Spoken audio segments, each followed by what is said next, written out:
Hola, buenas tardes. Gracias por venir a todos y todas. Perdonad estos minutitos de retraso, pero como decía David, somos del mundo de los objetos y la tecnología se nos resiste. Entonces, hemos estado peleándonos con unos pequeños vídeos que queremos compartir con vosotros y entonces, pues al final, creemos que lo hemos resuelto. Bueno, muchas gracias también al Centro Dramático Nacional y a la Asociación de Iluminadores por propiciar estas jornadas que son fantásticas y este año además sobre el objeto escénico, pues todavía más interesante para los que nos dedicamos a ese mundo peculiar. Y vamos a aprovechar el tiempo porque creo que es una sesión la que tenemos organizada para esta mesa con 3 artistas, evidentemente, de primer orden en el mundo del teatro de los objetos. No voy a decir nada sobre sus currículums porque sería tan extenso que preferimos que se pueda ver sus trabajos y que ellos, y Sadai también, evidentemente, hablen de su trabajo. Entonces, vamos a ir directamente a sus obras. De todas maneras, sí que al menos nombrarles: Xavier Bové, Sadai Larios, David Espinosa y Adolfo Simón, que voy a moderar esta mesa y también compartir algo de mi trabajo sobre el teatro de objetos. Y vamos a por ello ya directamente. Vamos a ver el primer vídeo de Sadai.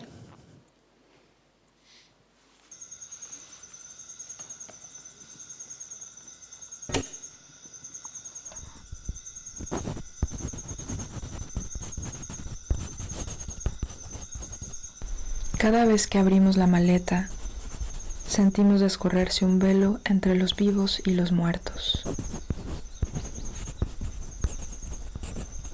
Para ustedes, una máquina de la soledad deshojada, en su cuerpo que entra en el nuestro.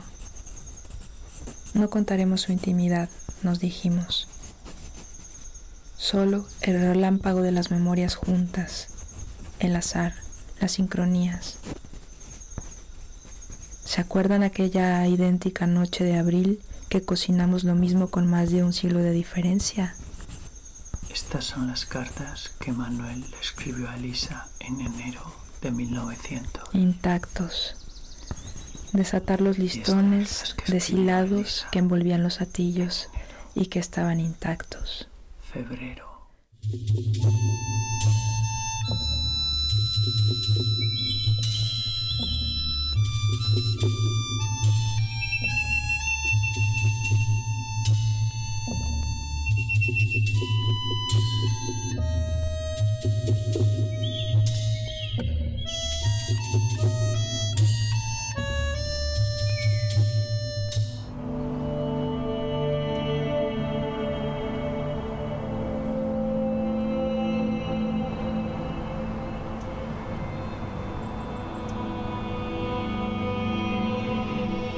Fue fantástico, o sea, es decir, cómo coges toda la gente de un sitio y lo llevas a otro. Para una planta las soluciones necesarias, es que por constitución han de ser soluciones cooperativas. Y entonces en una noche hacíamos la barraca.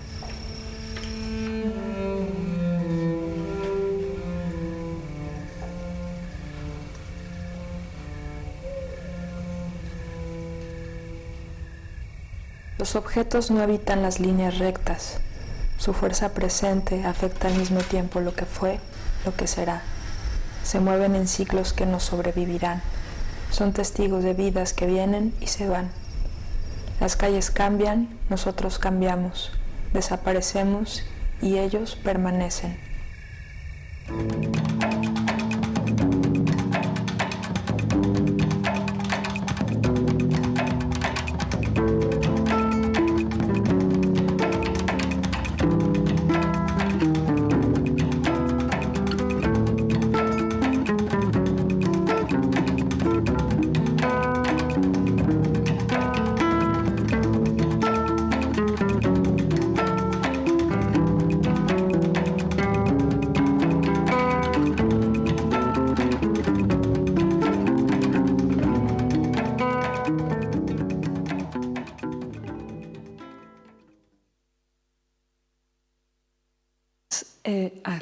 Buenas tardes.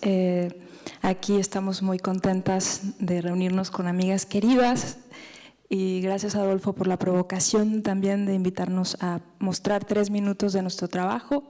Lo que han visto es un cóctel, un poco de lo que hemos hecho en los últimos casi 10 años, con mi compañero Jomio Oligor, que está aquí, estoy en su representación también, de la compañía Oligor y Microscopía, por un lado, y por otro, pues la Agencia de Detectives de Objetos, que fundamos junto con Xavi Bobés, con la que hemos hecho ya, estamos haciendo 7 trabajos de Site Specific y 4 de ellos los hemos hecho junto con Xavi, ¿no? Entonces, lo que han visto un poco son probaditas de estos trabajos que nosotros enmarcamos un poco. Enmarcar suena muy feo, ¿no? Lo nombramos como teatro de objetos documentales. Un poco nuestro trabajo consiste en ver todas esas tensiones, fuerzas, espacializaciones que ocurren cuando los objetos empiezan a convertirse en documentos, ¿no? Y documentos que evidentemente están muy fuera de la lógica de lo burocrático y son más que nada documentos poéticos. Hablamos en nuestros trabajos de la desinstitucionalización de las memorias a través de las cosas. Y a mí, el estar invitada dentro de estas jornadas de plástica escénica me provocaba muchas preguntas sobre cómo es la plástica escénica de un objeto que se convierte en documento, ¿no? Cómo hay una cierta plasticidad de las memorias que nos invita a revisar los espacios del propio objeto que se desborda de sí mismo hacia ser documento. Entonces pensaba en eso, que los objetos se convierten en escenarios en sí mismos, se convierten en espacialidades, se convierten en, por supuesto, provocaciones de presencia, pero sobre todo en nuestros trabajos me parece que hay como varias variantes que igual me gustaría mencionar, y una de ellas tiene que ver con cómo, como hacemos trabajo de campo, los detectives de objetos trabajamos de este modo. Como cualquier agencia de detectives, nos llaman por teléfono, nos proponen un caso y vamos a residir de 1 a 3 meses en los lugares donde nos invitan y hacemos un site specific con las personas del lugar y con los objetos del lugar, ¿no? Entonces, claro, se produce muchísimo material entre entrevistas, testimonios, anotaciones en los diarios de detective, hay muchísima información. ¿Cómo traduces toda esa materialidad, toda esa documentalidad en una pieza de 1 hora y algo, ¿no? Esa es una gran dificultad, que más que dificultades es el desafío, es el proceso creativo que nos invita muchas veces a trabajar con lo que llamamos ingeniería poética, a idear mecanismos, a idear formas espaciales en las que toda esa información se convierta en dramaturgia visual o en dramaturgia del silencio, en dramaturgia de imágenes, ¿no? Y Jomio Oligor trabaja mucho con ingeniería poética, hace como juguetes causales, trabaja con mecanismos, y aquí por ejemplo en La melancolía del turista, que fue un trabajo muy extenso que hicimos tanto en 2 lugares de aparentes sitios vacacionales que están en decadencia, produjimos muchísimo material. Y para esta pieza inventamos una especie de linterna mágica, por ejemplo, una linterna mágica casera que salió por ahí en las imágenes, en donde la palabra misma se convierte en objeto, que eso para nosotros es una de las cosas que más nos gustan, ¿no? Cómo la propia verbalidad se convierte en visualidad, se convierte en objeto, y esta linterna mágica pues es una especie de artefacto verbal visual que con su presencia nos desafía espacialmente, pero también nos sirve para traducir todo ese peso documental en una dramaturgia visual, ¿no? Es una de las líneas que más nos fascinan, esta ingeniería poética. Luego también, pues eso, escuchar cómo el propio objeto documento se convierte en espacio, ¿no? Cómo se desborda y fecunda el espacio, como esta maleta que vieron, que tenía 600 cartas de amor del siglo XIX que encontramos en un mercado de México que se llama La Lagunilla, y que, bueno, leímos esas cartas durante 6 meses y de pronto, más que contar la intimidad de esas personas que no conocimos, pero que sí conocemos perfectamente al mismo tiempo, contamos nuestra relación con esas cartas, ¿no? Con esas personas que soñamos, con esas personas que se metieron en nuestras vidas. Y entonces, un poco objetocentrando en las cartas, vimos de qué manera, qué nos pedía la intimidad de ese espacio como la carta, para ser tratado colectivamente, para ser tratado instalativamente, ¿no? Y creo que hay una escucha continua en ver cómo el documento te pide tratamientos espaciales para que ese espacio se fecunde desde la intimidad, ¿no? Entonces trabajamos siempre desde un espacio muy pequeñito, muy íntimo, y creamos diferentes espacialidades que van desde la poética del mueble. Como vieron, por ahí había alguna fotografía donde se ven muchos muebles. Nos gusta trabajar mucho con lo que llamamos poéticas del mueble o con micrologías escénicas, de ver de qué manera los espacios en miniatura también nos ayudan, digamos, a contar zonas de la memoria que están difusas, zonas de objetos ausentes, memorias materiales que no son tangibles, cómo se pueden recrear, por ejemplo, a partir de los pequeños espacios. Eso por un lado, y bueno, cuando trabajamos en Site Specific, evidentemente que el propio espacio se convierte en dramaturgia, ¿no? Por ejemplo, aparecía una carpintería, cuando trabajamos junto con Xavi también en la carpintería Lladó de Girona.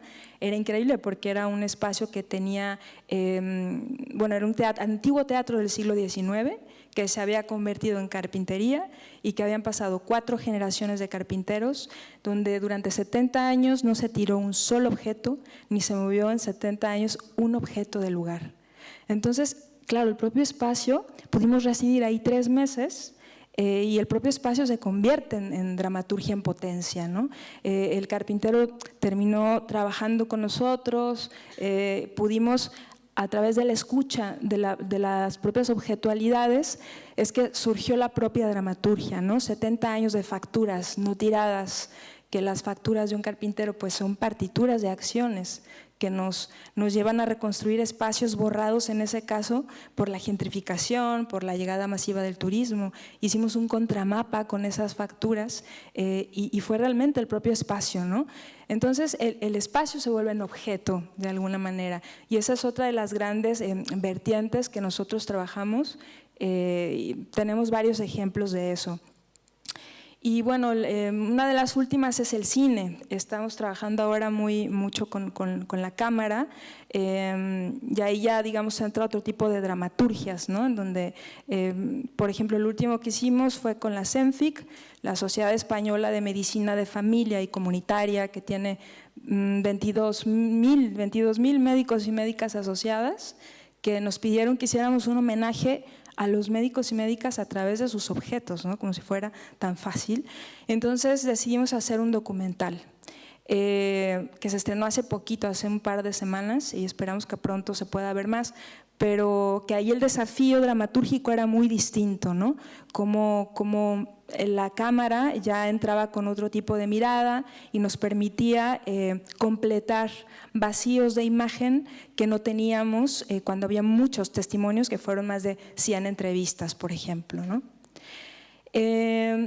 Y ya por último, para no ocupar demasiado tiempo, solo decir que para mí es muy importante el hecho de, claro, si hablamos de dramaturgia, ¿qué es lo que queda de todo esto? Más allá de la obra en sí misma, ¿cuál es el registro que se comparte de esto? ¿Cuál es el saber más allá de lo terminado?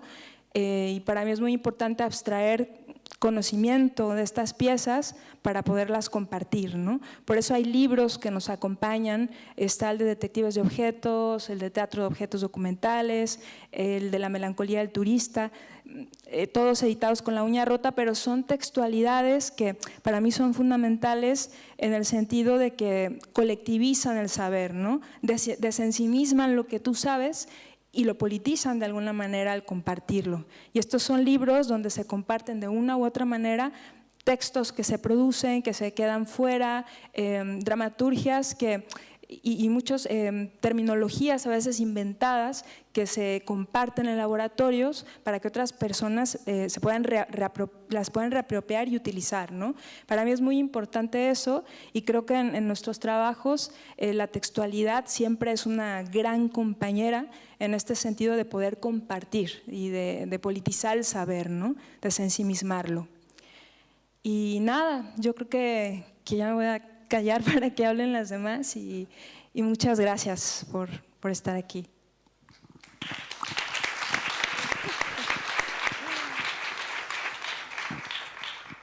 Bueno, vamos a ver el vídeo de Xavi Bobés, por favor.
Bueno, pues eso, bueno, gracias por estar aquí, por la invitación. Son fotografías de estos 20 años. El primer espectáculo es del 2004 y un poco me gustaba, pues es la primera vez que los veo de principio a fin. No son fotos realmente de los espectáculos algunos porque no tienen foto, en el sentido de que muchos no me gusta mucho hacer fotos de los espectáculos, y entonces cada vez hago menos fotos y cada vez tengo menos fotos y me doy cuenta de cuando me piden algo, pues no tengo. Entonces, pero bueno,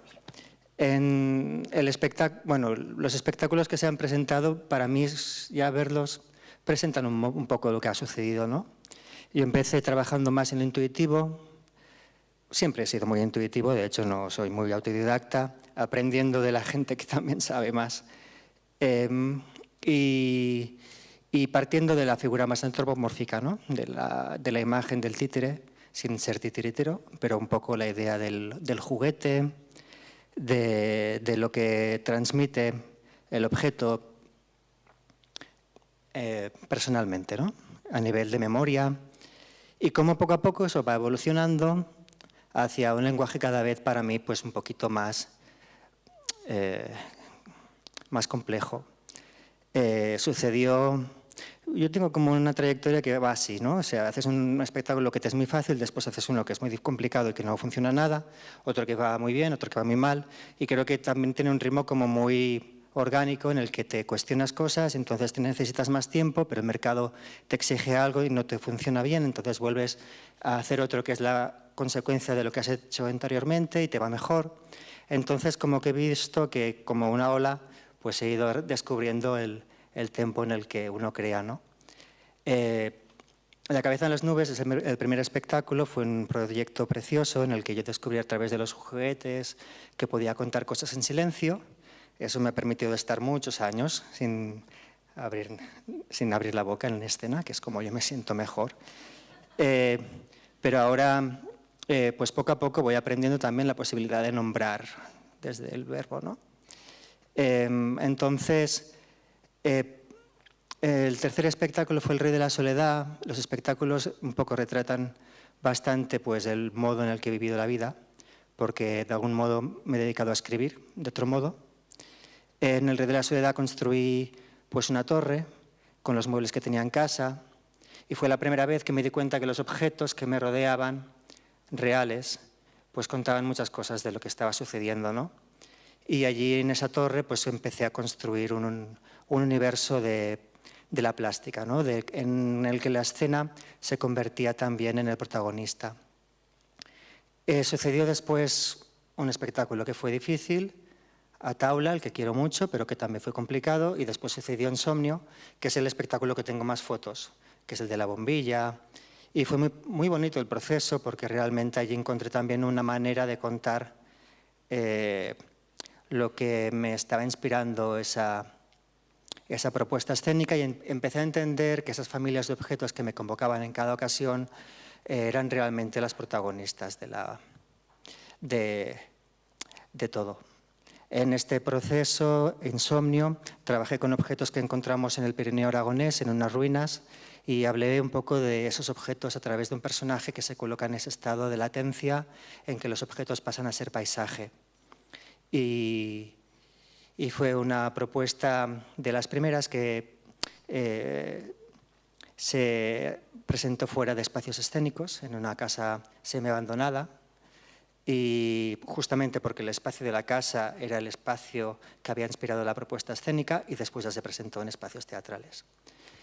Y nada, y siguiendo el proceso un poquito, llegué hasta Cosas que se olvidan fácilmente, que es un espectáculo que he hecho muchas veces, y es para 5 espectadores, y justamente allí creo que aprendí el oficio.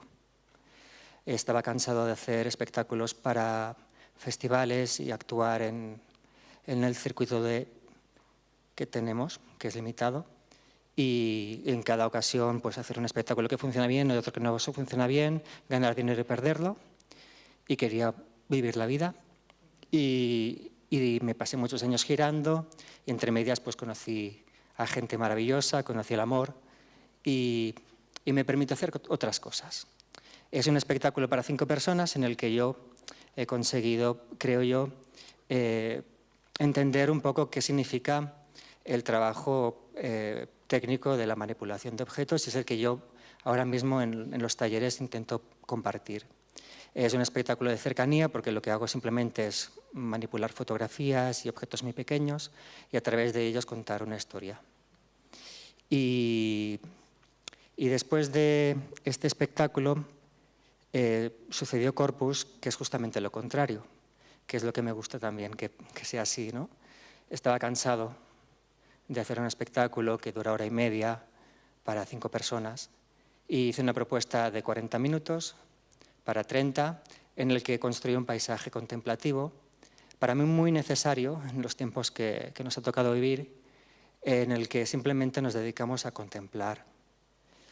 Muy difícil de actuar y también a veces de compartir, ¿no? Según qué contextos, pero para mí ha sido como casi un acierto, porque me invitó a encontrarme desde otro lugar, ¿no? Y el último es la propuesta de El Mar, el maestro, que es una propuesta que nació gracias a Alberto Conejero, que me invitó a leerme un libro y a reencontrar una historia. y a atreverme a hacer algo con él, ¿no? Y desde otro lugar.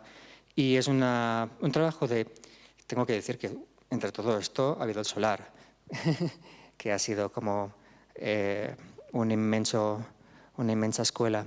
Y gracias al solar nació, yo creo, Cosas, que es el primer trabajo que no nació simplemente de un trabajo más introspectivo, sino que yo trabajé desde fotografías encontradas en mercados.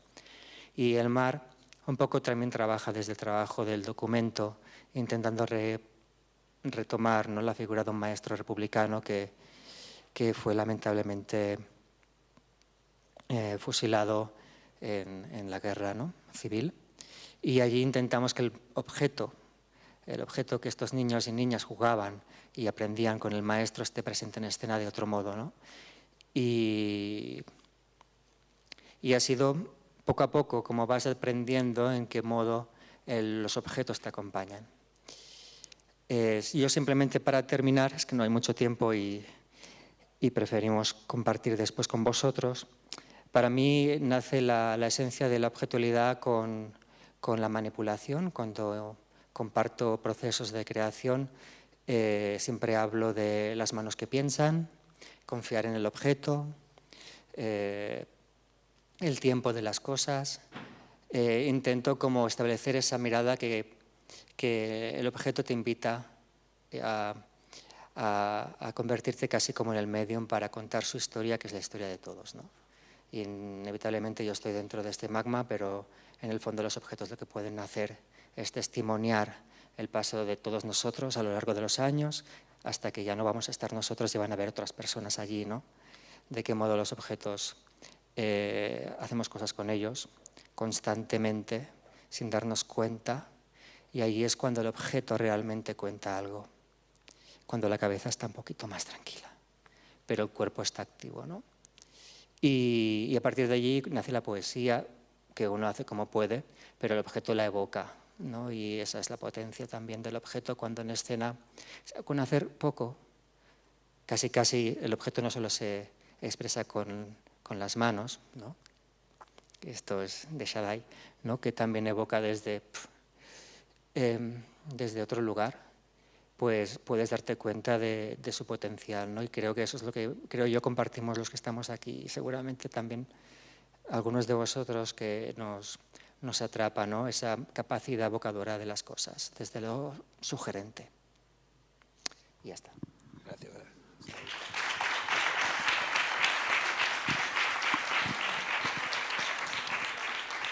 Pues ahora tienes que hacer tú de técnico, David.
Bueno, pues el vídeo que habéis visto sería un poco la parte de mi trabajo que se podría enmarcar, o con otra palabra, como decía Shada, es muy fea, englobar, dentro de ese universo del teatro de objetos, del que yo de alguna manera me siento como un poco intruso, porque en realidad mi formación o mi trayectoria no estaba enfocada hacia ese lugar, sino que viene más del teatro de texto, que es lo que yo estudié en la Escuela de Arte Dramático.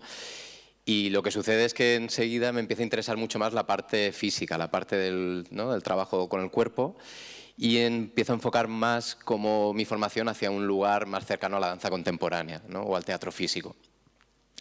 Entonces, cuando llegué a Barcelona, año 2001, empecé a trabajar más como intérprete para otra gente, en espectáculos de teatro y de danza. Y lo que sucede es que hay un momento en que yo empiezo a trabajar y a desarrollar un trabajo más performativo en torno al cuerpo, etcétera, a dar clases como profesor de danza, etcétera. Y de alguna forma, cuando me empiezo a sentir a gusto con la etiqueta de bailarín, ¿no? Que es algo que también siempre me he sentido como un intruso, como más bien era como un actor que fingía que bailaba, es cuando decido que estoy cansado de trabajar con mi cuerpo, de todo el rato ser el centro, ¿no? de la acción y de ese trabajo coreográfico, ¿no? Y es cuando entonces doy ese salto de una manera casi azarosa a este universo, ¿no? Con esa pieza que es mi gran obra. Entonces, antes de eso, como os decía, siempre he tenido la sensación de que por un lado iba buscando como alejarme del virtuosismo, es decir, me interesaba una técnica o una estética o una manera de hacer teatro, y cuando empezaba a sentir que la dominaba, me empezaba como a provocar rechazo, porque era como que me ponía en un lugar de comodidad y eso, y al final como demostrativo de qué eres capaz de hacer, y eso entonces me acababa como siempre haciendo cuestionar si ese sitio a mí me parecía interesante o no.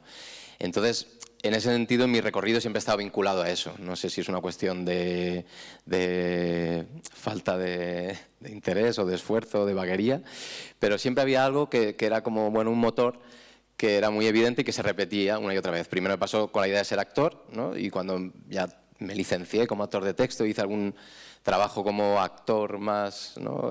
Convencional, pues era como que me aburría, no me interesaba nada. Y entonces, de repente, tiras hacia la palabra.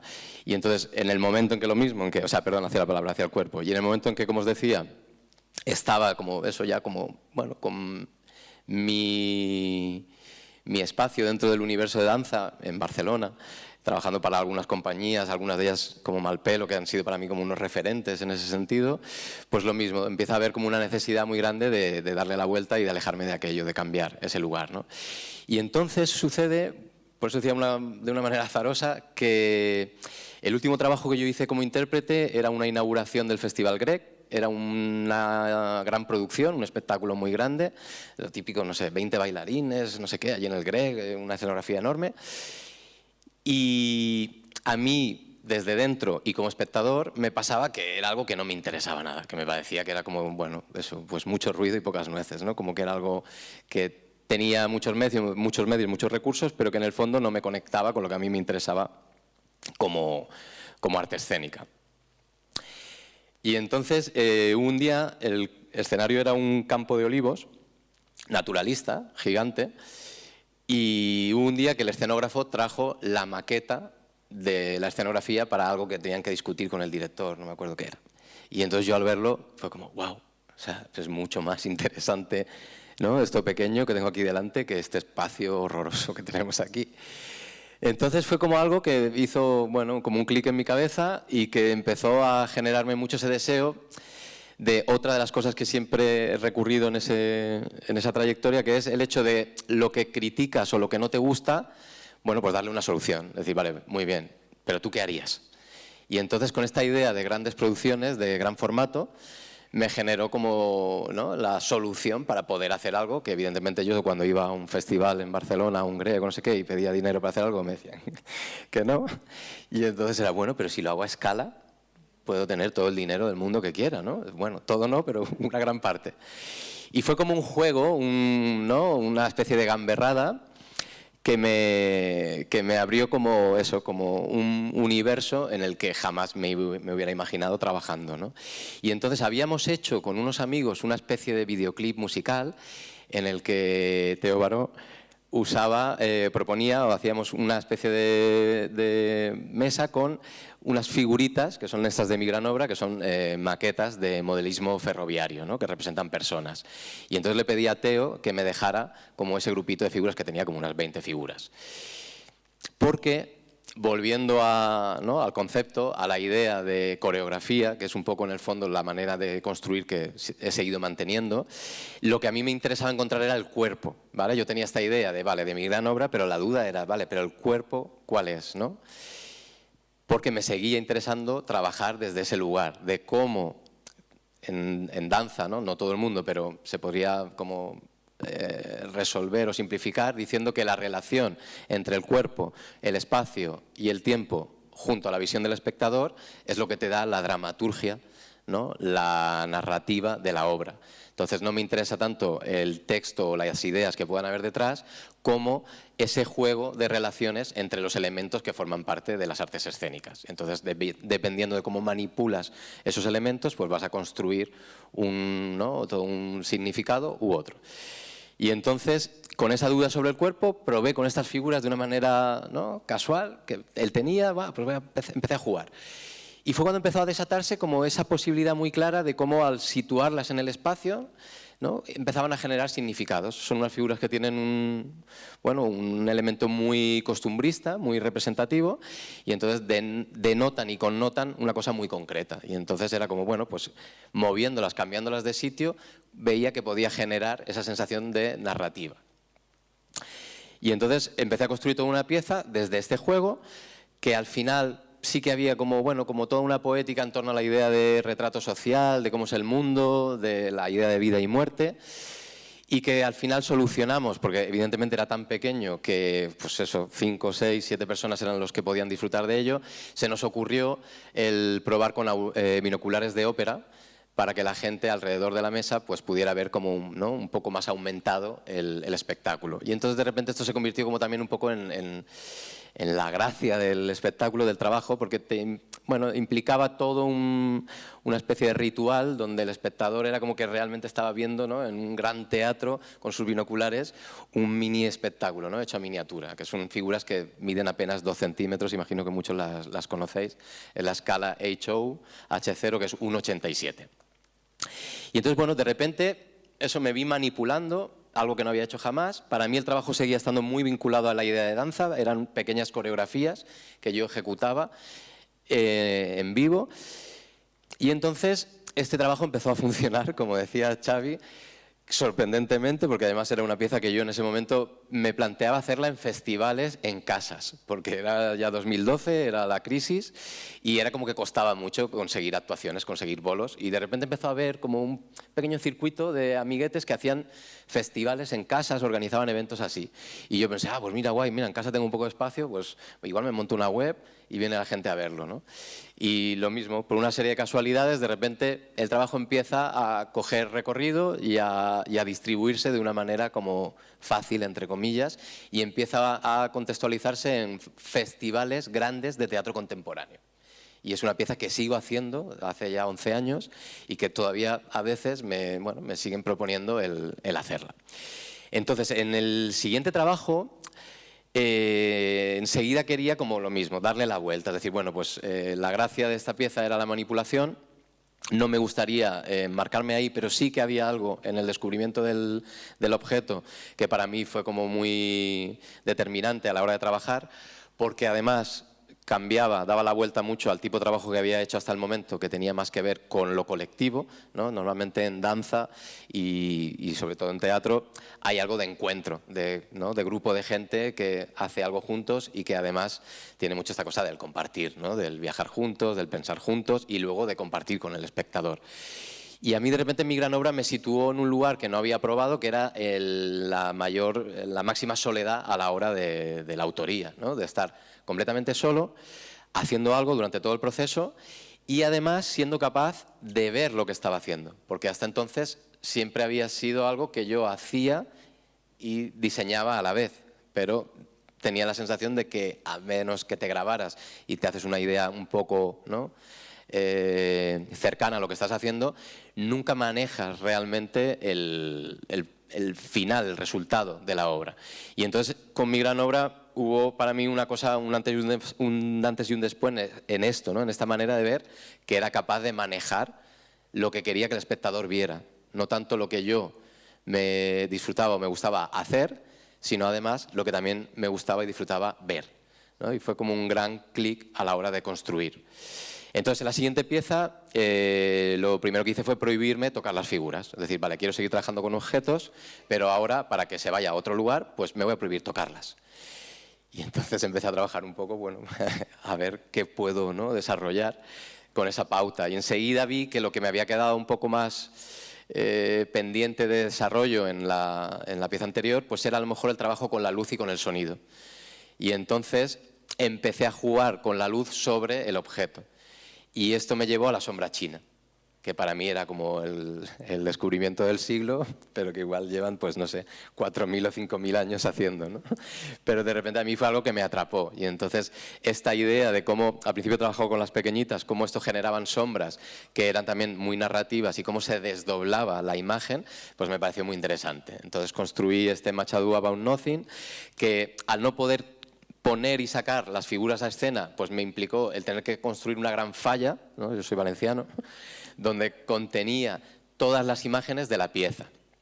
Y siguiendo este discurso megalómano y esta crítica al trabajo escénico más convencional, pues me puse también como reto el decir, vale, pues yo quiero hacer un clásico, pues William Shakespeare, evidentemente, ¿no?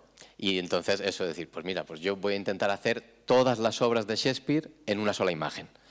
Y era un poco el reto, ¿no?, a la hora de construir esa gran falla, que evidentemente no me interesaba volver a contar toda la dramaturgia shakespeariana, sino era más como eso, como un juego, como una excusa, como para generar lo mismo, otra vez, significado y juegos de relaciones, ¿no?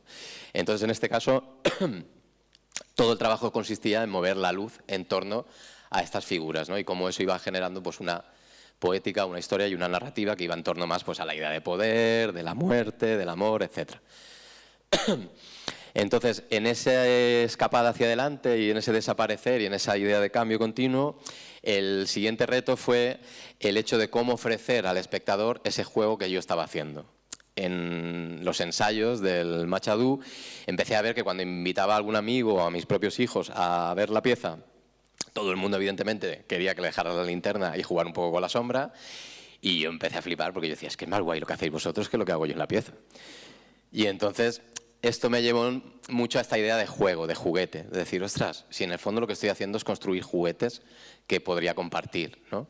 Y entonces durante 2-3 años trabajé más esta idea, por un lado, de lo escultórico, que me gustaba mucho ese aspecto casi escultórico que tenían las piezas, como reciclando material y coleccionando objetos, y cómo compartirlo, cómo ofrecerlo al espectador. Entonces esto también, bueno, me alejó un poco del circuito, también lo mismo, estaba cansado de viajar, como decía Xavi, todavía seguía con mi gran obra haciendo muchos bolos, y me permitía el desahogar, ¿no?, el trabajo en otro lugar donde no era yo tan el protagonista o una hora repitiendo siempre lo mismo. Entonces después de ese proceso vino Historia Universal, donde la idea fue hacer como, bueno, una especie de resumen de todo lo que había construido hasta el momento en ese juego de manipulación y de sombra, y donde también engañé a una persona, que es Jordi Casanovas, que es un amigo que es bailarín, para que hiciera él de mí, ¿no? También eso, estaba saturado, ya hubo un momento en que no me apetecía volver a estar dentro, pero sí me apetecía seguir trabajando la construcción, la creación, y entonces le propuse, que yo había construido, había estado trabajando solo, una especie de, bueno, de boceto, y le propuse que lo hiciera él para poderlo ver yo desde fuera y poder trabajar sobre ello. Ya con vista a decirle que lo hiciera, pero esto es algo que me guardé en la manga hasta el final, para convencerlo. Y entonces, bueno, fue muy claro que desde el principio a él también le apetecía, y para mí fue como muy obvio que era lo que necesitaba en ese momento. Entonces, es una pieza donde él trabaja ese lenguaje, yo estaba más fuera, él evidentemente ha sido intérprete y creador, ha aportado mucho en el trabajo, pero a mí me permitió ser como, bueno, mucho más detallista a la hora de construir y poder, ¿no?, abstraerme del todo de lo que estaba sucediendo, y hacer de técnico además, que es cada vez lo que me divierte más, ¿no? Ahí en ese caso sí que pude jugar más todavía con la parte lumínica, de una manera muy precaria evidentemente, pero bueno, me permitió este juego. Y luego hemos hecho una última pieza, que es Calle Sombra, donde además lo que hemos tratado, que ahí estábamos los dos dentro y fuera, es de incorporar el cuerpo dentro de ese juego, ¿no? En Historia Universal todavía él es un manipulador, pero la escena sigue siendo un teatro a escala, digamos, es un escenario a escala más grande y jugamos con escalas mezcladas, pero en esta última, en Calle Sombra, el foco ha estado más en cómo volver a meter al intérprete, a incorporarnos nosotros como objeto cuerpo dentro de la escena. Y es un poco lo que ahora cada vez estoy más interesado, y en ese sentido tratando un poco de limpiar, que como veis en todas siempre hay un tema de fondo. En Calle Sombra es la muerte, coincidió pandemia, etc. Un tema que siempre condicionaba mucho este juego más conceptual de los elementos, siempre estaba como empapado de una idea, concepto que viajaba, ¿no?, alrededor o detrás de la pieza todo el tiempo. Y ahora un poco lo que me apetece cada vez más es ir a una abstracción más completa en ese sentido y no tener detrás, ¿no?, ese tema, esa idea, ese contenido que te condiciona, y tratar de que sea realmente el juego puro con los elementos el que te lleve a la construcción, a la coreografía y a la dramaturgia.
Bueno, voy a mirar la hora para no extenderme tampoco mucho. Nido Dada es el resultado de una historia de crisis, de enfermedad y de amor. Entre el 2009 y el 2012, como todo el mundo sabemos, pues la profesión entró en una crisis, el país, el mundo, terrible, y bueno, pues hubo muchísimas compañías que desaparecieron, desgraciadamente, muchos espacios, muchos creadores y creadoras. Coincidió en ese tiempo también, desgraciadamente, pues murió mi padre, que era el único que quedaba vivo de mis antecedentes, y heredé una casa en un pueblo pequeño de Cuenca, en Mira, y bueno, pues ese espacio que podía haberlo convertido en un lugar rural de vacaciones, lo convertí en un refugio donde me escapé de alguna forma huyendo de esa crisis para no alejarme totalmente del mundo creativo, y en ese espacio conseguí de alguna manera reconciliarme con la profesión, conmigo mismo como creador. Después de 30 años haber estado probando múltiples lenguajes, encontré ahí en ese refugio, que de alguna forma cuando llegué a esa casa que estaba cerrada durante 10 años después de la muerte de mi padre, pues era una casa donde además la enfermedad familiar, que es el Diógenes, pues estaba imposible prácticamente de acceder a ella. Pero eso también fue algo importante para todo lo que de alguna forma después vino, ¿no? Que fue lo que de alguna forma yo entendí que era un acto también de amor hacia lo que habían sido mis ancestros, sobre todo por parte materna, y era de alguna forma un viaje que yo sentía que tenía que hacer de alguna forma en homenaje a mi madre, ¿no? Y empezaron a surgir estas historias en encierros allí, en escapadas a ese lugar, que luego se ha convertido en el Centro Dramático Rural, y que hemos intentado pues generar ahí durante los últimos 10 años pues muchas actividades con temáticas contemporáneas, pero siempre en relación y en diálogo con el pueblo, ¿no? Ahí surgió Karenina en principio, que de alguna forma fue lo primero que de alguna manera, aunque la casa todavía estaba por poner en pie, pues yo pude de alguna forma realizar. Y Books, que fue la siguiente pieza, surge a partir del descubrimiento o el indagar sobre los libros de artista, que de alguna forma para mí me abrieron todo un mundo, ya conectado también con la poesía visual.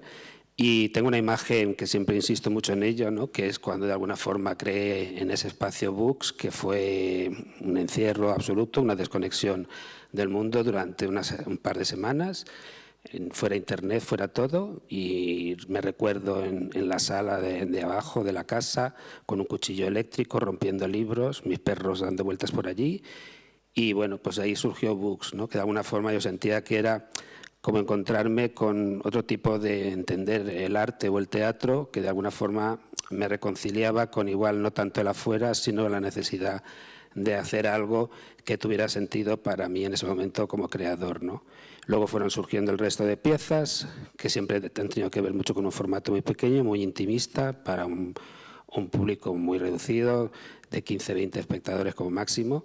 No se han hecho en grandes giras, no he tenido la oportunidad, ni creo el empeño. Quiero decir que de alguna forma tengo la sensación de que se crearon en ese espacio y están un poco allí como esperando como la ocasión, como ha habido ahora recientemente, que era lo que aparecía hacia el final del vídeo de Laberintos de Memoria, que tuvimos la invitación de ir al Carlos III, al teatro en el Escorial, y hacer todas las piezas haciendo un recorrido por las entrañas del teatro, ¿no? Huyendo de los espacios habitualmente que se transitan, ¿no? La última pieza, que es La fertilidad de los cuerpos, en realidad se ha hecho para una lectura dramatizada donde se presentaban estos libritos que hemos tenido la suerte de que se hayan publicado con Editorial Antígona y que de alguna forma recogen también otra de las cosas importantes en el Centro Dramático Rural, que es que desde hace 9 años estamos haciendo una convocatoria para textos breves que tiene el nombre de Francisco Nieva en honor y en recuerdo de él, ¿no? Y las últimas ediciones están planteadas para que la convocatoria sea para escribir textos para títeres o teatro de objetos. Y Antígona ha tenido la deferencia de que se reúnan en estos libritos. Y siento que ahora todo de alguna manera, después de tanto tiempo, y aunque no sea de cara muy a la galería, hay ese espacio realmente que para mí es como casi como necesario, en medio del ruido. Haya más crisis o menos crisis, que la seguimos teniendo. Teatrarot la creé durante la pandemia.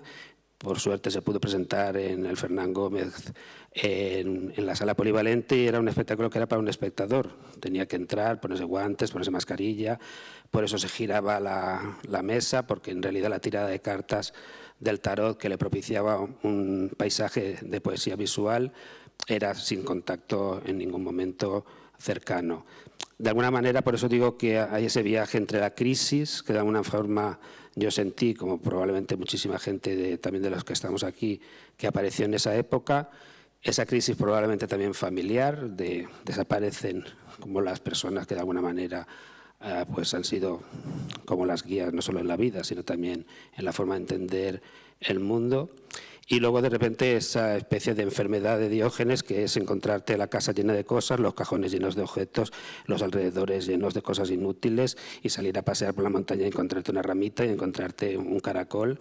Y con todo eso, de alguna forma, he ido no tanto planteándome qué obras quería ir haciendo, sino en cada momento, en ese pequeño espacio de oxígeno entre el ruido, entre otros proyectos, entre gestionar el Centro Dramático Rural, encontrar ese espacio para ir haciendo esas piezas que habéis podido ver en el vídeo.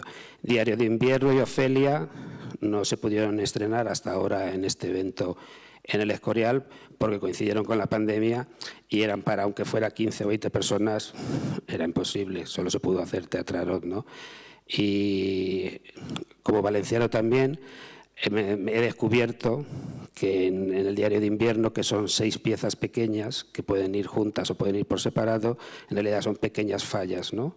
Fallas en el sentido de lo que los valencianos entendemos como una construcción poética en ese sentido. Y a diferencia de las anteriores piezas, aquí lo que he empezado a permitirme, entre comillas, es que sí que se establece una interlocución con el público, porque lo interesante es ver qué les pasa a los asistentes a ese momento, ante esa pequeña construcción, con respecto a esa parte del Diario de Invierno que para mí corresponden, si para ellos les evoca lo mismo, ¿no? Y ahí se establece un diálogo interesante porque lo que a ellos les provoca en su imaginario lo devuelven, y eso también como que construye la dramaturgia, porque todas las anteriores piezas todas han sido sin texto y en algo que de alguna manera pues tiene también que ver con lo que aquí se ha hablado, ¿no? Una dramaturgia del silencio, que yo la conectaría con la dramaturgia de Diógenes y del punto limpio, ¿no? Que es donde muchas veces aparecen maravillas que ya son inútiles o nadie las quiere o las desecha y que de repente te guiñan el ojo y te dicen llévame y coloca en algún lugar para que siga existiendo y siga teniendo sentido, ¿no? Y bueno, ese ha sido el viaje de Nido Dada, que insisto que están ahí como las piezas guardadas en cofres en el Centro Dramático Rural, esperando ocasiones, no tanto hacer las funciones, sino que necesito, tal vez porque soy yo el que las manipula y no me considero un intérprete para estar haciendo bolos, sino encontrar el momento oportuno para que de repente vuelvan a despertarse y a compartirlas con ese público, que para mí ha sido la experiencia más interesante, ver cómo esas caras de los 15 espectadores delante se transformaban y se convertían casi en caras de niños, volviendo a hacer un viaje hacia su imaginario, hacia la experiencia que le provocaba esa visión. Y eso es y ha sido Nido Dada. Muchas gracias.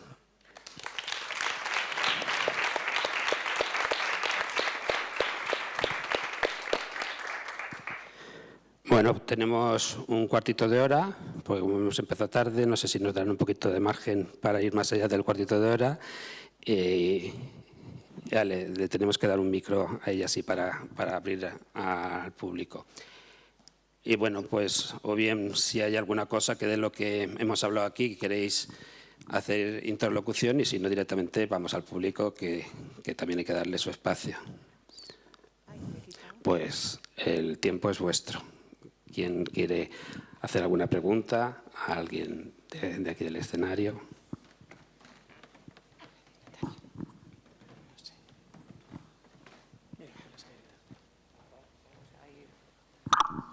Bueno, muchas gracias por venir.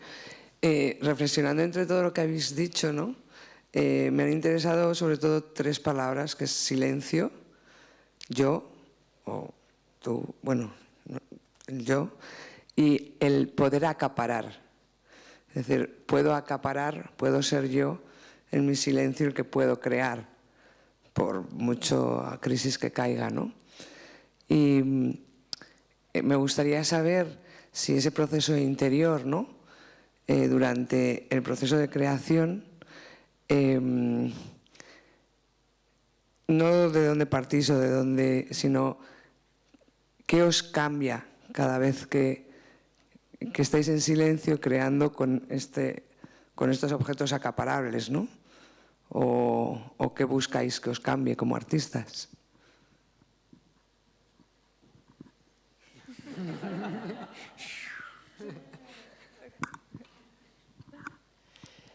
Para mí realmente, como te decía, el momento en que encontré ese espacio de intimidad y de soledad, me di cuenta que se convirtió en un lugar donde pensarme a mí mismo y pensar sobre mi vida. Realmente el estudio se convirtió muy claro en ese espacio. También al de repente tener niños alrededor, era como que siempre tienes jaleo y dejas de ser el protagonista de tu propia vida. Y entonces era un espacio muy claro donde yo me escapaba, entre comillas, que es en mi estudio, es en casa, es una habitación que hay al fondo, y era un lugar donde podía volver a conectar con mis reflexiones, con cuáles eran mis inquietudes, ¿no? Y para mí hay algo que está cambiando en ese sentido en los últimos 2 años, porque siento que empiezo a no disfrutar demasiado de ese proceso.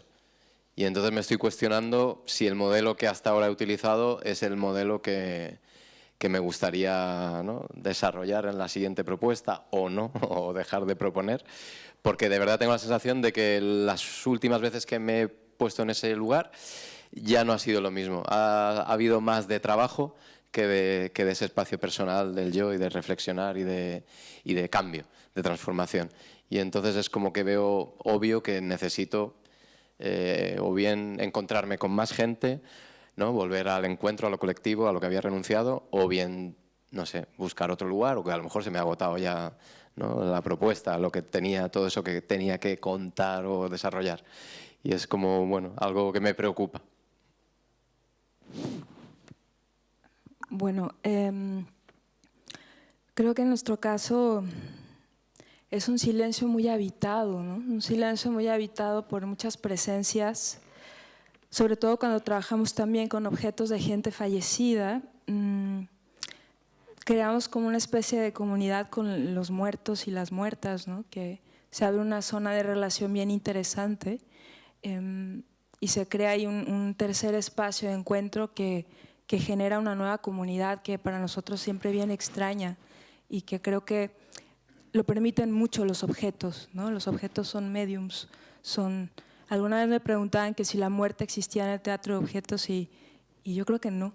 Yo creo que es justamente un medio de un enlace entre vitalidades, ¿no? Y es una zona que para nosotros se vuelve cada vez más habitada en ese sentido y que genera otro tipo de realidad. Pero también es una soledad habitada cuando trabajas con la soledad de otras personas. En nuestro caso trabajamos mucho con comunidades y lo que aprendemos bastante es justo una ética, ¿no? Una ética y un cuidado de cómo tratar esas historias que no son las tuyas y que vas acompañando en el camino. También aprendemos mucho y cada vez más cómo nuestro inconsciente material revela tanto de nosotros mismos como seres humanos, ¿no? Es bien potente todo lo que las cosas tienen que decir de nosotras y nosotros y cómo las tratamos en todo esto que mencionabas tú también.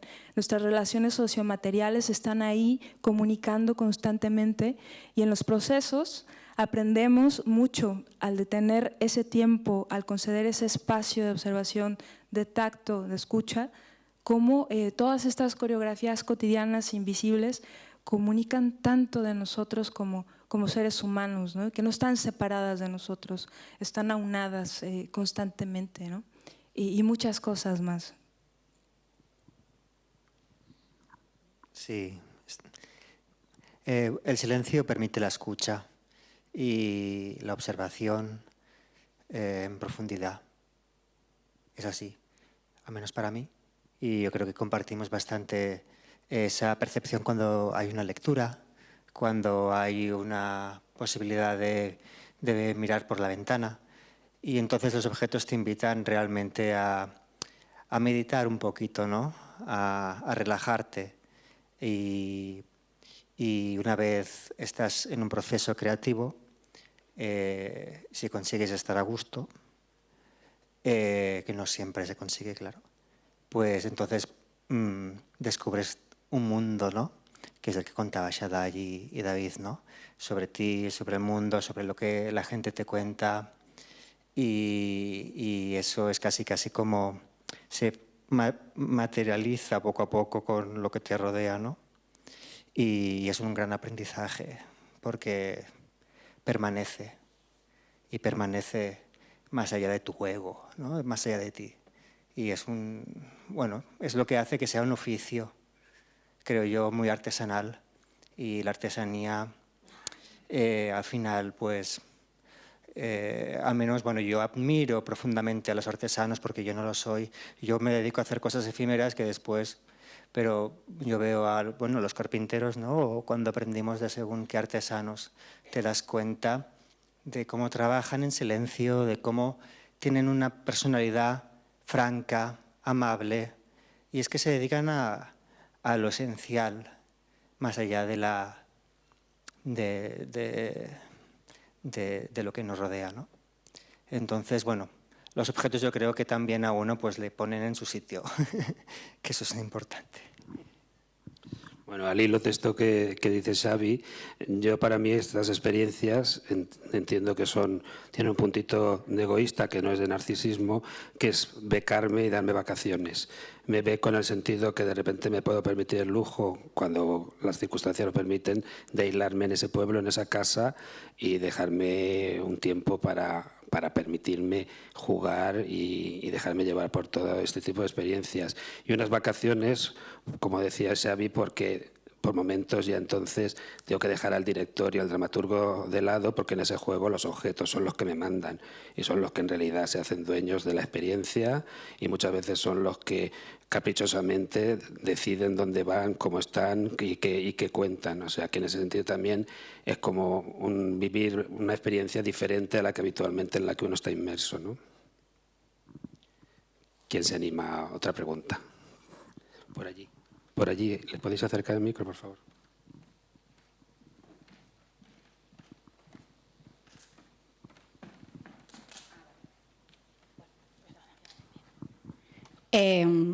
¿Me aguantas, por favor? Tengo todas las cosas. Vale, a ver. Me gestiono un momento. Vale. Mi pregunta iba más que nada para David, porque ha dicho en un momento, ¿no?, que como que hubo un momento en tu proceso creativo que intentaste como abrir eso a las demás, ¿no? A que las demás también pudieran jugar como tú juegas. Y mi pregunta es, viniendo del teatro más como de una enseñanza clásica y de la danza, que es un poco más a la italiana en general, ¿no? ¿Qué es lo que más te costó, qué es lo que te gustó aprender o que no hubieras aprendido antes sobre cómo compartir la escena desde una horizontalidad, ¿no?, que es lo que se está buscando ahí? Realmente para mí lo que era muy complicado era el renunciar al manejo del tiempo. Porque de repente, claro, al ofrecer la libertad al espectador para que haga lo que quiera ante ese juguete, hay algo en lo que tú imaginas que debe ser el proceso de visionado o de juego que, depende de la persona, se va a un lugar completamente distinto. Entonces, para mí era siempre como difícil manejar eso, y al mismo tiempo el hecho de en qué medida yo debía intervenir en ese juego.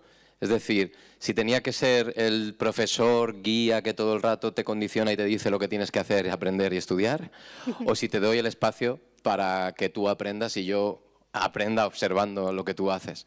Y eso todo el rato me generaba muchas dudas. Trabajé en la primera pieza con un amigo que es escultor, que se echaba las manos, o sea, escultor no en el sentido tradicional, ¿vale?, sino que hace cosas como, bueno, muy interactivas, muy de side, etc. Y Carlos Valverde se llama. Y de repente él se echaba las manos a la cabeza con cosas que yo proponía, ¿no? Por ejemplo, el hecho de que hubiera música, ¿no?, en el espacio donde iba a estar la escultura. Porque para él eso era como, pero ¿cómo que música?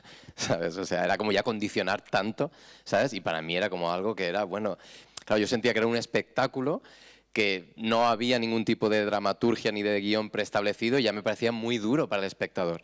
Y a él le parecía que eso era azúcar, ¿sabes? Almíbar por la vena, el hecho de poner música cuando estás observando una escultura. Entonces, todas esas contradicciones fueron un poco lo que estuvimos como tratando de manejar, ¿no? De repente gente que a lo mejor en La triste figura trataba de representar en esa imagen que veis que era como una especie de cama, era la novela El Quijote, lo mismo, representada en una única imagen. Había tratado de hacer como todo un mapa, mapear a través de figuritas todas las secuencias más significativas, más importantes del Quijote.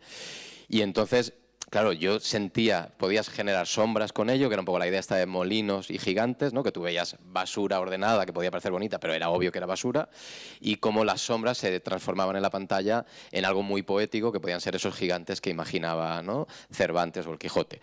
Y entonces, para mí eso, evidentemente, necesitaba de tiempo, de encontrar cada rincón de la sombra. Yo me había currado realmente un 360 donde cada huequecito metías la linterna y aparecía un detalle, no sé qué. Y había gente que en minuto y medio, 2 minutos lo había hecho y ya era como, bueno, y ya está.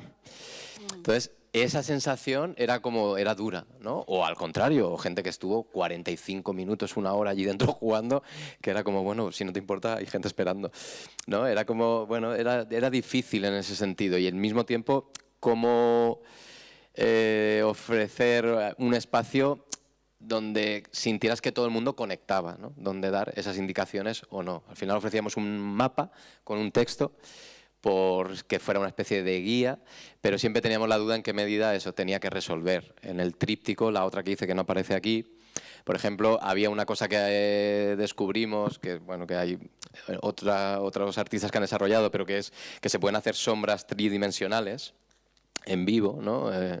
Analógicas, que salen de la pantalla, y entonces yo cuando descubrí esto, para mí fue como si hubiera descubierto la penicilina. O sea, de verdad, en mi casa solo, en mi estudio, estaba gritando solo a las 12 de la noche, como si hubiera descubierto una cosa, vamos, que iba a cambiar la humanidad.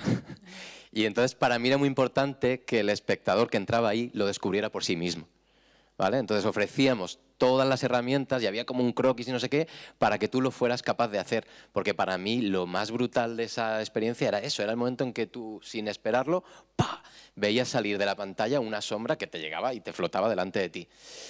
Pues claro, había gente que es que ni le interesaba hacer el esfuerzo y que quería saber para qué era eso, o gente que se podía ir sin vivirlo. Claro, y era la gracia también, es lo que le da valor. Valverde, eso era como medio instalación. Sí, o sea, vale. sí, era un espacio donde yo instalaba estas esculturas y habían eso, a veces pantallas, a veces era, ¿no?, una cosa donde ellos iluminaban con unos focos. Y entonces Valverde, por ejemplo, era súper reacio a decirle al espectador qué tenía que hacer. Pero yo le decía, tío, es que es una pena que ese señor se vaya, ¿no?, sin haber vivido esto. Y decía él, ya, pero es que eso es lo que le da valor al que lo consigue. Total. Entonces, esa gran duda para mí siempre me ha dejado, depende del momento, veías que o apostabas por una solución o por la otra. Gracias.